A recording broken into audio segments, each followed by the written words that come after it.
We first noticed humanity, the way one notices a flaw in a star map, small, insignificant, yet refusing to remain where it belonged. From the cold observatories of the Orion Reach, we watched their systems flicker to life one by one. Weak signals, crude emissions, vessels that rattled across the void like scrap held together by desperation.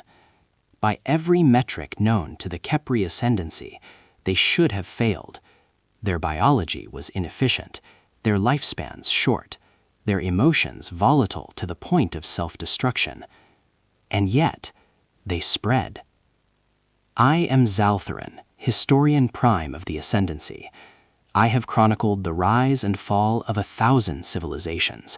I have watched species burn themselves out in the span of a single age, and others calcify into stagnation over 10,000 cycles. Humanity fit none of the patterns. They advanced not with elegance, but with momentum, not with certainty, but with refusal. Their ships offended our engineers, hulls patched with incompatible alloys, power cores operating beyond recommended tolerances, life support systems jury-rigged and temperamental.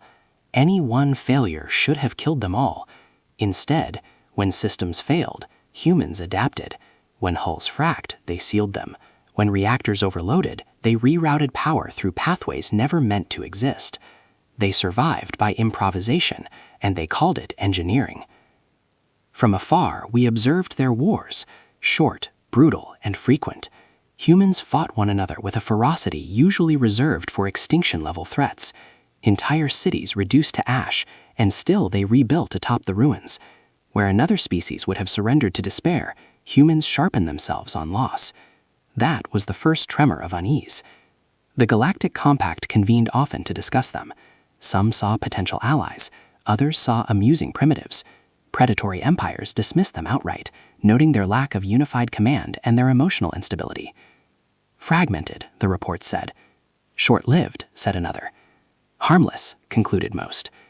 We Kepri chose observation. History had taught us the danger of interference. Civilizations, like chemical reactions, behaved unpredictably when disturbed. Better to watch, better to record.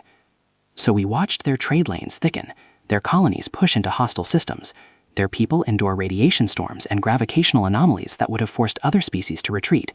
Humans did not retreat. They adapted, cursed the universe loudly, and pressed forward anyway. They fascinated us. They unsaddled us. Then the Virex Dominion noticed them too. The Virex were not conquerors in the traditional sense. They did not seek territory or tribute. They harvested capability. They enslaved engineers, technicians, mechanics, those whose knowledge could be extracted and discarded. Entire species reduced to components in an industrial machine of suffering. To the Virex, humans were not a civilization. They were labor. We intercepted the first distorted transmission near the Perseus Druft. A human freighter, its signal breaking apart under interference. Panic in the voices. Sudden silence. The Virex signature appeared moments later, clean and unmistakable. I logged the event. No formal response was issued. Then another ship vanished, and another. Patterns emerged. Always human vessels, always near unpatrolled corridors, always silence afterward. Reports filtered in from fringe stations, missing crews, abandoned cargo, families waiting for ships that would never return. The Galactic Compact debated again. Words were exchanged, condemnations drafted, no action taken. We have seen this before, an elder said. Intervention escalates, another warned. Humanity will adapt, a third concluded. I agreed with them. After all, humans had adapted to everything else.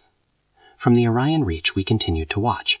We told ourselves this was restraint, wisdom, the careful hand of history refusing to tilt the scales. I recorded the moment the first confirmed slave convoy was identified. Human life signs packed into Virex containment holds. I recorded the projected mortality rates. I recorded the lack of response. I did not record the feeling that followed. A quiet, unfamiliar sensation coiled within me as I studied the data. A calculation without numbers. A sense that something irreversible had begun. Far away, beyond our telescopes and treaties, humans were being taken apart piece by piece, reduced to tools, stripped of autonomy, forced into machines they barely understood. And we watched. We always watched. At the time, I believed this was patience. Now I know it for what it truly was. The first step toward catastrophe. Cruelty, I learned, can be elegant. The Virex Dominion perfected it not through chaos, but through precision. They did not scorch worlds or announce their arrival with planetary bombardment. That was wasteful. Inefficient. Instead, they harvested people the way a surgeon harvests organs, carefully, selectively, and without hesitation. Human ships vanished in the quiet places between stars. Mid-jump extractions became their signature. Gravity snares engaged while vessels were stretched thin by transit, hulls screaming under forces never meant to be interrupted. Compartments ruptured, corridors depressurized. Humans were pulled into the void by invisible hands, their final moments recorded only as static-laced screams and abruptly severed signals.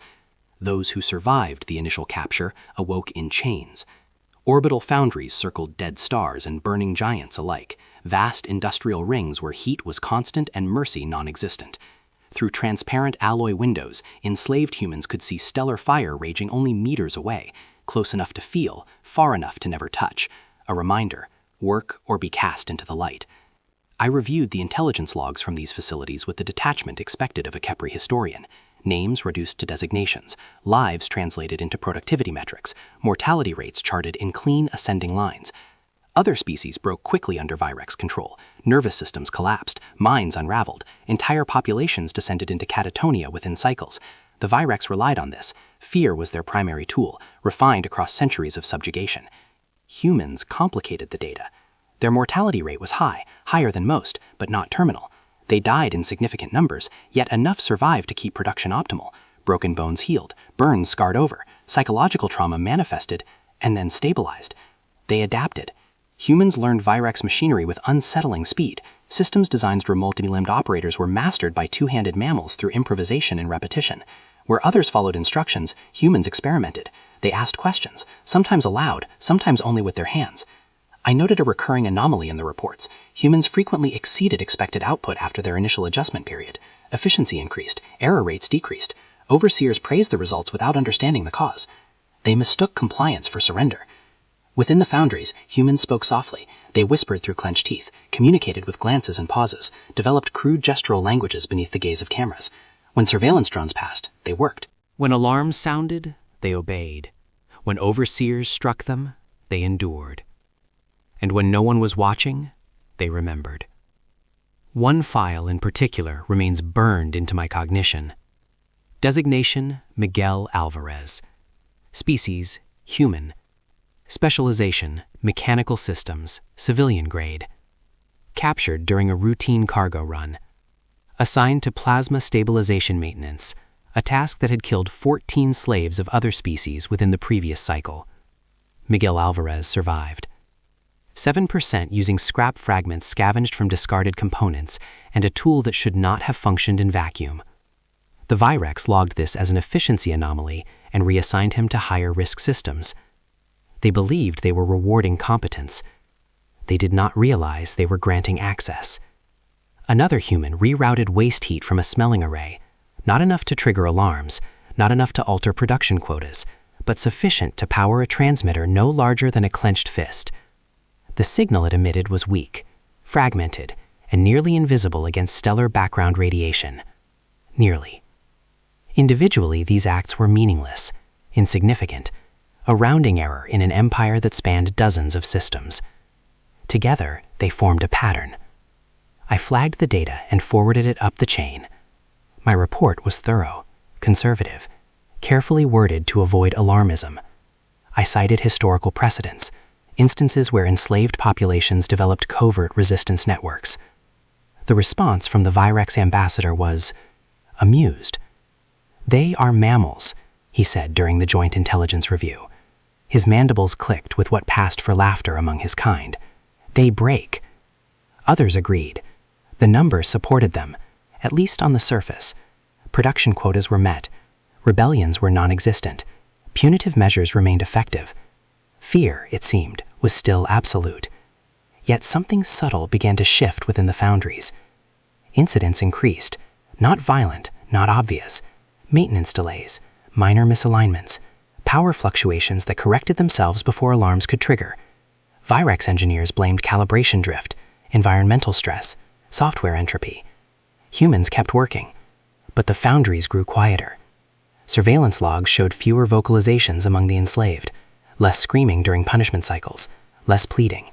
Humans absorbed pain in silence, their eyes focused not on their tormentors, but on the machines around them. I reviewed hours of footage, searching for overt signs of rebellion. I found none. What I found instead was rhythm. Hands moving in synchronized patterns across separate workstations. Tasks completed in identical time frames by individuals who should not have been coordinated. Brief pauses, fractions of seconds, shared across entire production lines, as if responding to a signal I could not hear. It disturbed me. The Virex did not notice. They measured success in output, not atmosphere.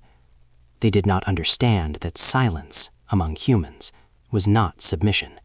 It was preparation.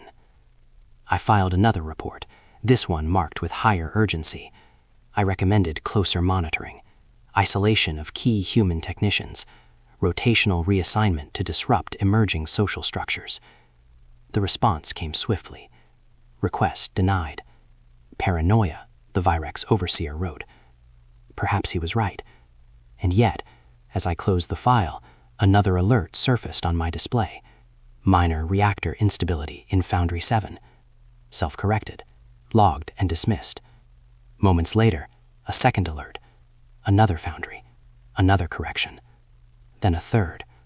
I stared at the cascading data, a chill creeping through my exoskeleton. Individually, each incident meant nothing. Collectively, they formed a cadence. Steady, deliberate, patient. Somewhere within those burning rings of metal and suffering, humans were counting. And whatever number they were approaching, I feared it was not zero. Because chains, I was beginning to understand, do not always restrain. Sometimes they bind people together. And when that happens, even an empire built on fear can begin to fracture. The emergency convocation was called under false calm. No alarms screamed across the Capitol spire. No fleets mobilized. The summons was procedural, sterile. Urgent review of emerging industrial irregularities. I arrived expecting arguments over resource allocation or jurisdictional disputes. Instead, the chamber shook. Not from weapons fire, from voices. Elders rose from their seats in agitation rarely seen outside declarations of war. Data streams flared to life above the obsidian floor, overlapping projections clashing as aides struggled to keep pace. Names of foundries, fleets, systems. Failure reports stacking atop one another like corpses. Then the Threxian spoke. He did not request the floor. He seized it. Talons slammed into stone hard enough to fracture the resonance lattice beneath us. The sound echoed, silencing the chamber in a way commands never could. His eyes burned with something raw and feral as he fixed them on the Virex delegation. He roared. A pause. The words rippled outward, triggering chaos. Records were pulled instantly. Ancient conflicts resurfaced, cases long buried in forgotten archives. Species after species flashed across the displays, each tied to a single recurring variable. Humans. Enslaved humans. Collapsed civilizations. I watched comprehension spread like contagion. Humans did not revolt the way others did. They did not charge barricades or scream defiance into the void. They endured. They learned. And then, quietly, they rewrote the rules of engagement. The chamber filled with overlapping analyses. Entire armadas lost not to enemy fire, but to routine operations gone catastrophically wrong. Maintenance failures. Navigation drift. Weapon safeties disengaging at precisely the wrong moment. Sabotage, disguised as entropy. I felt it then, that unfamiliar tightening within my core processors. Not alarm, not outrage, fear. Across the chamber, the Virex ambassador shifted, mandibles twitching in irritation rather than concern. Speculation, he dismissed. Our systems are sound. These are unrelated. His words died as new data overrode the display. Live feeds, real-time diagnostics, reactor anomalies cascading across Virex-controlled assets. Not random, not chaotic. Patterned. Every affected system bore the same signature. Human maintained. The chamber fell silent again. This time, not from shock, but from understanding. The fury that followed was not moral indignation. No one here cared about suffering in abstract. This was survival instinct. You put them inside your infrastructure, another elder hissed. Inside your fleets. The Virex ambassador tried to laugh. It came out thin. They are slaves, he insisted. Controlled. I reviewed the data one final time, dread solidifying into certainty. No, they were not controlled. They were embedded. The truth settled over us like a funeral shroud. The humans were never prisoners. They were already where they needed to be. Inside the machines. And whatever came next would not arrive with a warning shot. It would arrive with silence, followed by failure. The uprising did not begin with fire. That was what confused us most. Across 3 Virex-controlled systems, the foundries did not explode, did not scream, did not broadcast distress calls into the void. They simply stopped. Power signatures dropped to 0 within the same heartbeat, as if the stars themselves had been switched off. Silence replaced industry. For a fraction of a cycle, analysts assumed sensor error. Then slave collars failed, every last one of them, unlocking in perfect synchronization. Gravity inverted for exactly 3 seconds, no more, no less. Long enough for bodies to lift from floors, for chains to lose meaning, for balance and hierarchy to dissolve. Long enough. Inside the foundries, humans moved. Surveillance footage recovered later showed the moment clarity replaced exhaustion. Humans did not hesitate. They did not shout or celebrate. They acted with the terrifying efficiency of a plan rehearsed 1,000 times in whispered fragments and stolen seconds. Tools became weapons. Cutting torches flared white-hot. Hydraulic presses crushed more than metal. Knowledge, hard-earned, stolen piece by piece from their captors, became vengeance given form. Virex overseers died confused. They struck control panels that no longer responded. They shouted commands into systems that ignored them. Some attempted to flee, only to find corridors rerouted, doors sealed, gravity misaligned just enough to turn flight into fatal misstep. The machines did not malfunction. They obeyed new masters. Humans did not kill indiscriminately. They targeted junctions, control nodes, structural stress points no Virex architect believed a slave would ever understand. Entire foundry sections were isolated and vented, their occupants reduced to silence in the same vacuum they had used to terrorize others. I watched the footage frame by frame, my mind struggling to reconcile what I saw. There was no chaos, only coordination. In Foundry Delta, a human group disabled a plasma smelter's safety interlocks without triggering alarms. In Foundry 7, power was rerouted through secondary grids long dismissed as redundant. In Foundry Prime, the central AI, once absolute, was reduced to a passive observer, its command hierarchy rewritten line by line. Then came the transmission. It originated from a station already marked as lost. No active power, no life signs detected. The signal cut through the background radiation with eerie clarity. A human voice. Calm. Almost gentle. 3 seconds later, the station ceased to exist. Not exploded, not shattered. Collapsed. Structural integrity failed across multiple axes simultaneously. Rotational stress exceeded tolerance. Internal pressure equalized with vacuum in a cascading failure that left nothing but a cloud of cooling debris. The Virex called it sabotage. I called it precision. What they had built as infrastructure, humans saw as opportunity. Foundries became weapons. Assembly lines became kill switches. Energy meant for production was redirected into feedback loops that no system was designed to survive. Entire battle stations followed. From the Orion Reach, we watched their signatures wink out one by one. No enemy fleets engaged them. No external fire registered on sensors. Each station died quietly, betrayed by its own systems. Persuaded to fail. The Virex command network collapsed under the weight of simultaneous crises. Emergency overrides were issued, only to be ignored. Self-destruct codes were activated, only to be rerouted. Fleets attempting to mobilize found their engines unresponsive, their navigation drifting by fractions that became fatal at relativistic speeds. Humans were everywhere. Not in numbers, but in influence. A single human technician, positioned months earlier in a minor maintenance role, could doom an entire armada with a delayed instruction buried deep within a system update.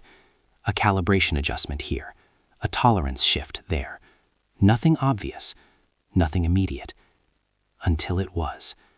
I felt something fracture within my certainty as a historian. We had cataloged humans as reactive, emotional, impulsive. This was not impulse. This was patience weaponized. Within a single rotation, the Virex Dominion lost more industrial capacity than they had in the previous 10 cycles of war. Panic replaced arrogance. Orders contradicted one another. Overseers turned on subordinates. Executions were carried out at random, accomplishing nothing but accelerating collapse. The humans did not slow. They did not linger. They escaped when escape served them. They stayed when destruction required it. Some died to ensure systems failed at precisely the right moment. Others vanished into captured vessels, carrying knowledge no empire could afford to lose. I observed one final sequence from Foundry Prime. A human, unidentified, face smeared with oil and blood, paused before a console as alarms blared uselessly around them. They hesitated, fingers hovering over the controls, as if considering mercy. Then, they executed the command. The feed cut to static.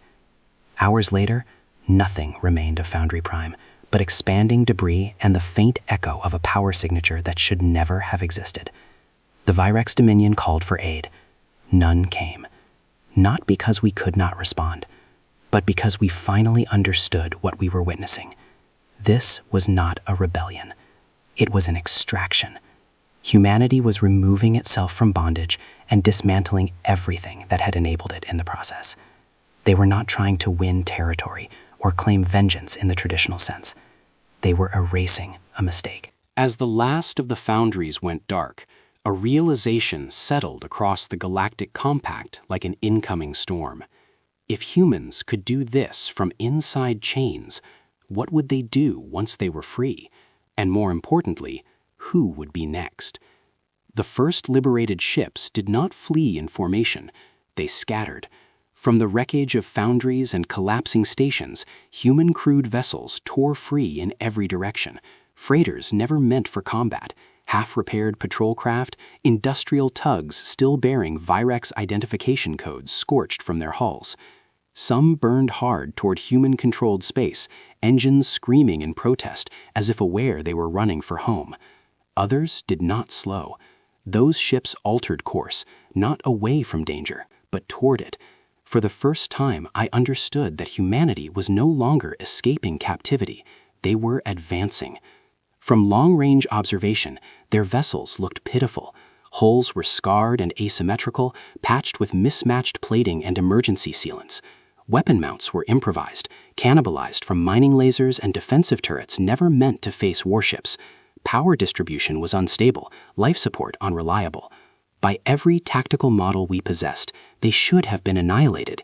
Instead, they fought like beings with nothing left to lose and everything to prove. Virex response fleets mobilized in confusion, their command structure already fractured by internal sabotage. They expected routed slaves, disorganized survivors, targets that would scatter at the first show of force. They encountered something else entirely. Human pilots flew their ships beyond safety tolerances without hesitation. Engines pushed into redline and kept there until components liquefied. When power failed mid-maneuver, they compensated manually, riding inertia and momentum with instinct honed by desperation. When weapons overheated, humans did not disengage. They closed distance.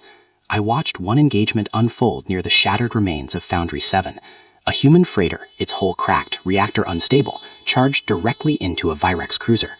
Defensive fire tore chunks from the freighter's side, venting atmosphere and bodies into space. The freighter did not slow. It rammed the cruiser, at an angle calculated not for destruction, but for breach. Human boarding parties poured through the rupture in pressure-sealed suits, cutting their way inside with tools still marked by Foundry serial numbers. The cruiser went dark 6 minutes later. This pattern repeated across the sector. Human ships fought in swarms, not formations, independent, adaptive, terrifyingly creative. They used debris as cover, disabled ships as traps. They turned the battlefield itself into a weapon, herding Virex vessels into unstable gravity wells and debris fields seeded with delayed detonations. Every engagement carried the same signature: refusal. Virex commanders attempted surrender protocols when losses mounted. Automated distress beacons broadcast pleas for ceasefire. Under normal circumstances, such signals would have triggered negotiation subroutines. The humans ignored them. They did not ask for mercy. They transmitted warnings instead.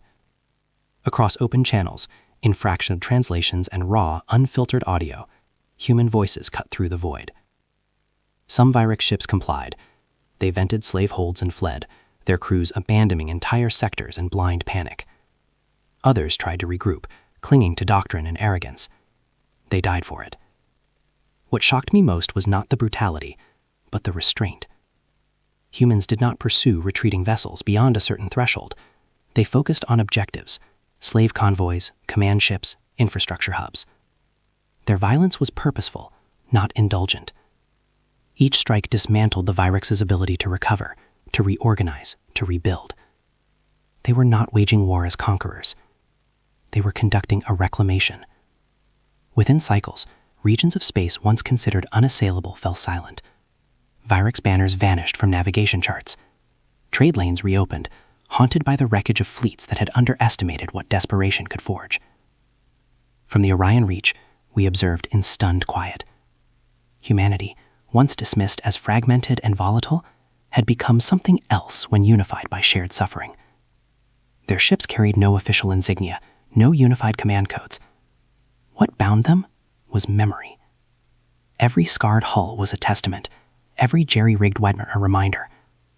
They fought not for territory, but for the certainty that no one would ever chain them again. I intercepted one final broadcast from a human vessel, its signal weak, its reactor failing. The voice was hoarse, exhausted, and unbroken. "We're heading back, if you're still out there. Hold on." The transmission ended as the ship vanished into jump space, its trajectory set not toward safety, but toward another Virex-controlled system. I closed the channel slowly. The galaxy had always feared humanity's potential for destruction. Now, at last, we were witnessing their capacity for resolve.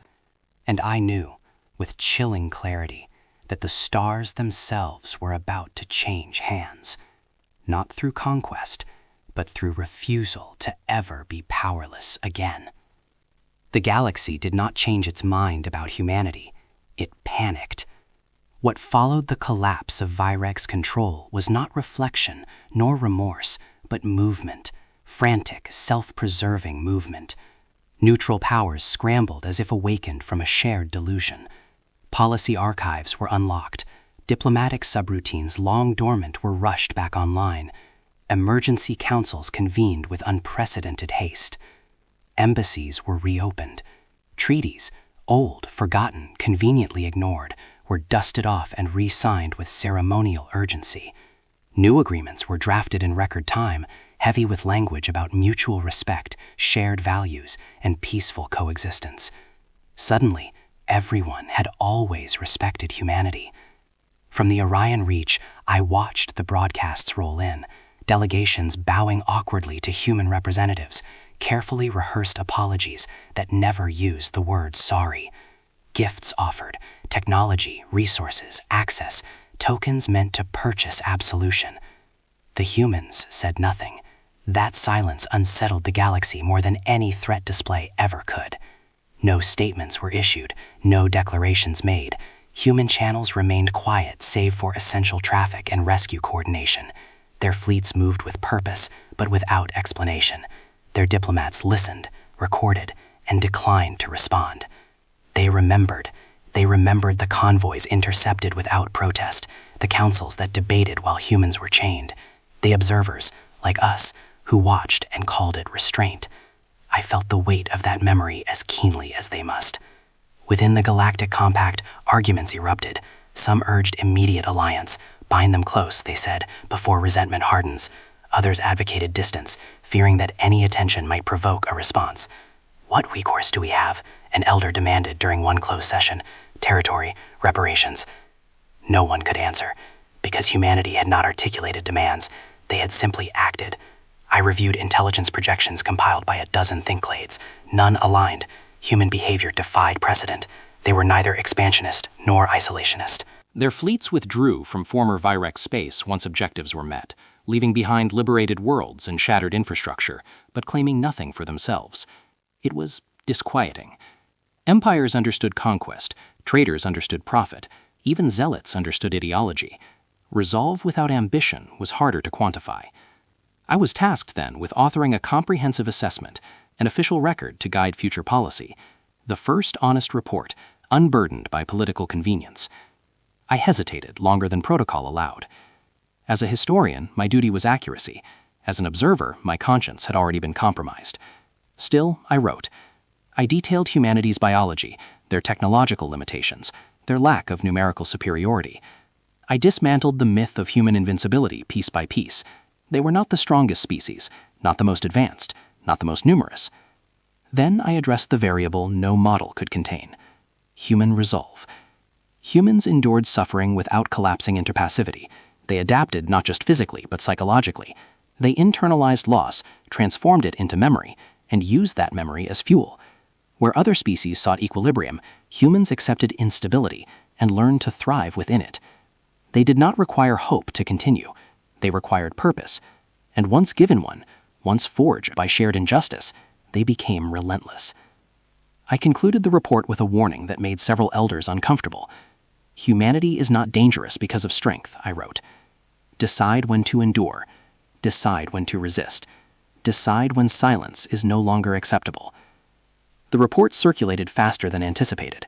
Responses ranged from alarm to outright denial. Some accused me of dramatization. Others quietly requested private briefings. Meanwhile, the humans continued their work. They recovered survivors, repaired what could be salvaged, returned liberated crews to their home systems. No celebrations marked their victories, no monuments raised. Their comms traffic spoke of logistics, of missing persons, of unfinished tasks. They were not finished. That was the unspoken truth threading through every intercepted transmission. The galaxy felt it. Trade routes shifted preemptively, defense grids recalibrated, slaver factions vanished into uncharted space. No one wanted to be next, not because humanity threatened retaliation, but because no one knew what would happen if they were forced to decide again. I stood alone in the observatory as human fleets passed beyond our sensors, their signatures fading into the dark. They had heard our offers. They had seen our sudden respect. And they had chosen silence. That choice frightened me more than their uprising ever had. Because silence, I had learned, was what humans embraced just before action. And somewhere beyond the reach, beyond treaties and reassurances, humanity was still moving, still watching, still remembering, waiting for the moment the galaxy proved it had learned nothing at all. Empires, when cornered, always reveal their truest nature. The Virex Dominion did not plead, they did not negotiate. As their territory collapsed and their fleets fractured, they reached for the final doctrine etched into their core directives: extermination protocols. Weapons not meant for war, but for erasure. Systems designed to ensure that if the Dominion could not rule, nothing else would survive to replace it. From the Orion Reach, we detected the first activations. Deep space relays came online after centuries of dormancy. Black site arsenals awoken. Planet crackers, stellar destabilizers, region denial weapons whose sole purpose was to turn contested space into tombs of radiation and fire. The Virex intended to burn everything. Human worlds, liberated systems, themselves if necessary. Panic swept through the galactic compact. Emergency sessions blurred together as projections showed entire sectors marked for annihilation. Evacuation was impossible, countermeasures inadequate. The Virex had built their doomsday weapons beyond external override, sealed behind command hierarchies no outsider could breach. No outsider. But humans were no longer outsiders. The first weapon to fail was the Carthax array, a stellar resonance device capable of inducing controlled supernovae. Its charge sequence initiated flawlessly. Energy climbed, containment field stabilized. Then the array shut down. Not violently, not catastrophically. It executed a clean abort, logged a successful systems test, and locked itself into permanent maintenance mode. Virex Command screamed accusations of sabotage. Engineers were executed in batches. Systems were purged and restarted. The second activation attempt never completed. Instead, the array vented its stored energy inward, collapsing its own core into a molten singularity that consumed the installation from the inside out. The resulting explosion erased the command moon tethered to it. I remember staring at the data, disbelief overriding discipline. This was not resistance. This was authorship. Across Virex space, extermination weapons turned traitor. Planetary sterilizers misaligned by fractions that redirected their beams into empty void or into Virex-held worlds. Autonomous kill fleets received targeting updates that classified Dominion vessels as hostile. One by one, the Dominion's final safeguards failed. We soon understood why. Human engineers had been there long before the uprising, assigned to maintenance roles no Lyrex ever revisited, trusted with subsystems deemed irrelevant until apocalypse loomed. Over years of forced labor, humans had studied weapons never meant to be used, learning their logic, their redundancies, their fatal assumptions. And they had rewritten them. Not crudely, not recklessly, patiently. Failsafes were inverted, authorization hierarchies subtly altered, hidden conditions embedded so deeply that even Dominion architects would not recognize them until activation. The doomsday weapons did exactly what they were told, just not for the Virex. The Dominion's last fleet assembled near their ancestral system, a dense formation of warships guarding the core command world. It was a display of defiance, a declaration that they would at least choose how they died. They attempted to fire the final weapon from orbit. Instead, their fleet's reactors synchronized.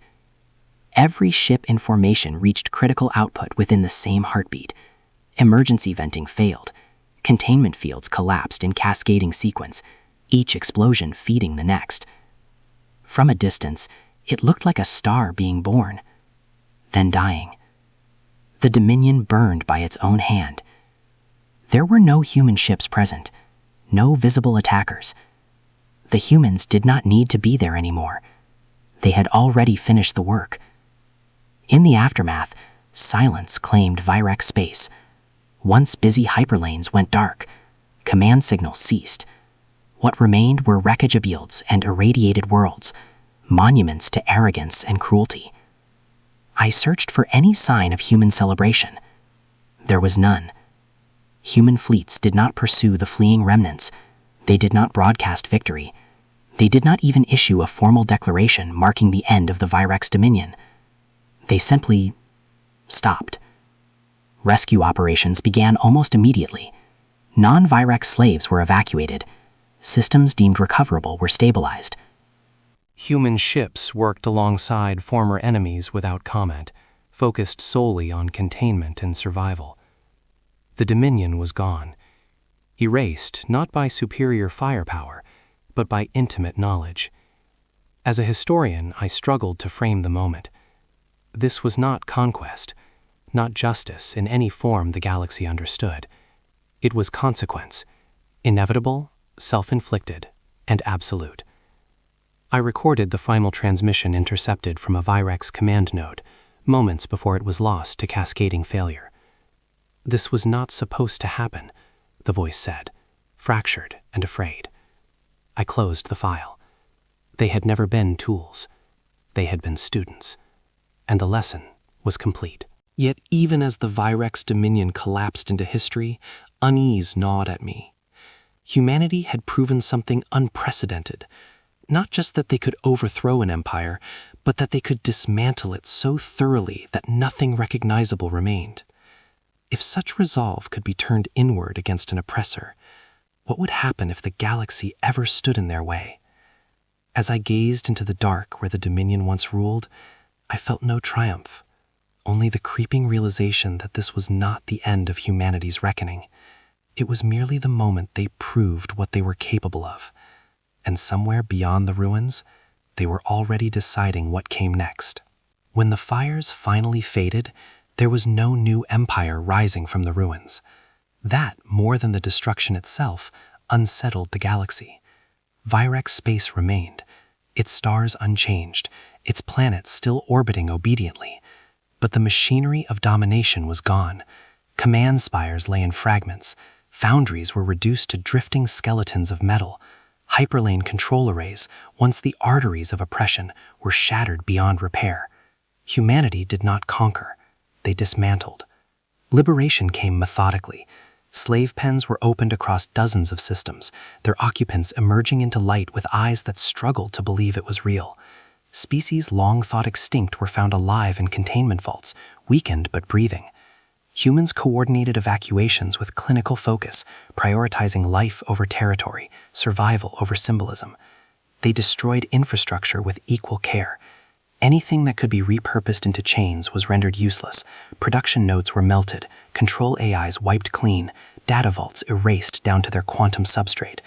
Nothing remained that could easily be used to rebuild what the Virex had been. Some in the compact questioned this choice. Why did they not conquer? They asked. I understood the answer before the humans ever spoke it. They were not interested in ruling ruins. They were ensuring that no one else ever would. Once the work was done, human fleets withdrew. Not in triumph, not in parade, but quietly. Vessels turning homeward with engines still bearing the scars of overuse and emergency repair. Many ships would never fly again. Many crews would never be whole. They returned home scarred. I intercepted fragmented communications from human space, messages not meant for outside ears, lists of names, requests for medical aid. Reports of long-term exposure damage, of injuries that would never fully heal.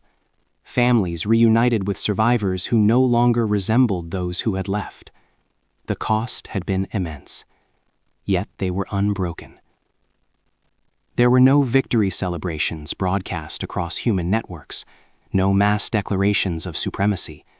Instead, there were moments of stillness, memorials held in silence, names etched into digital archives, stories shared so they would not be forgotten. Humans remembered the fallen by preserving meaning, not by glorifying death. Their industries shifted as well. Shipyards that once produced exploration vessels refitted themselves to focus on rescue craft and defensive platforms. Research funding poured into redundancy, survivability, and autonomy, not weapons of conquest, but tools of refusal. Never again appeared often in their internal discourse, not as a slogan, as a directive. From afar, the Compact debated how to classify humanity now. Victors, liberators, a latent superpower? None of the terms fit. Humans had demonstrated the capacity to dominate, yet had deliberately chosen restraint. That choice echoed louder than any display of force. In the ashes of Virex space, something fragile but vital had survived. Trust, carefully extended by freed species who had seen humans bleed beside them. Caution, etched into the policies of every slaving power that still existed. Memory, shared across worlds that would tell the story of how chains had been broken from the inside. And within humanity itself, something had hardened. Not hatred, resolve. They had learned what the galaxy was capable of when it looked away. They had learned what they themselves could become when cornered. Neither lesson would be forgotten. As a historian, I finalized my assessment of the post-Virex era. There was no vacuum of power, because humanity had refused to fill it. There was no scramble for territory, because nothing worth claiming remained. The ashes cooled into warning signs written across the stars. I stood once more in the observatory, watching human ships disappear into jump space, returning to worlds that had waited in fear and hope. They went home carrying scars no scanner could detect, but they went home whole. And I knew, with a certainty that chilled me, that the galaxy had been changed not by what humanity destroyed, but by what they refused to become. I submit this final record, not as history, not as analysis, but as warning and as reverence. Do not enslave humans. Do not underestimate humans, and if they offer help, treat it as sacred. Across countless light years, I have observed species rise and fall, civilizations crumble, empires ignite and fade. I have cataloged arrogance, hubris, and cruelty in forms more varied than the stars themselves. And yet, nothing I have witnessed rivals the consequence of chaining humanity. Chains are meaningless to them, except as catalysts. They do not need to be threatened to resist. They do not need to be taught to endure. They learn, they adapt, they coordinate, they transform. Restraint into strategy, fear into ingenuity, and oppression into weaponry. I have seen it. From the silent observer's perspective, the process is terrifyingly elegant. Each small act of defiance, seemingly inconsequential, layers into a network of influence and control that the oppressor cannot perceive until it is already too late. Virex weapons turned inward on their own fleets. Foundries collapsed without a single shot fired. Entire stations disappeared under the gentle precision of human calculation. Strength alone is insufficient to measure their danger. What makes humans formidable is resolve. Unyielding, deliberate, patient resolve that thrives under pressure and transforms adversity into action. They do not need armies to exact justice. They do not need empires to wield power. They need only a reason and the certainty that they will never be shackled again. To any species reading this, remember, the galaxy trembled not because humans wanted war, but because they refused to accept slavery. They measured every risk, calculated every outcome, and acted with precision born of survival, memory, and unshakable purpose. If humanity offers aid, it is sacred. It is not charity. It is an extension of the principle that they will not permit injustice, anywhere, under any circumstances, to endure. To misinterpret it is to court catastrophe. Chains do not make humans stronger. Chains make them unpredictable. Chains forge them into something no model, no algorithm, no empire can control. And the truth I record here, so future generations might heed it, is simple. Humanity does not need chains to become weapons. They only need a reason. Let every observer understand this, and let every empire tremble quietly in its shadow. The galaxy has seen it once. It will never see it again from ignorance. Humanity decides.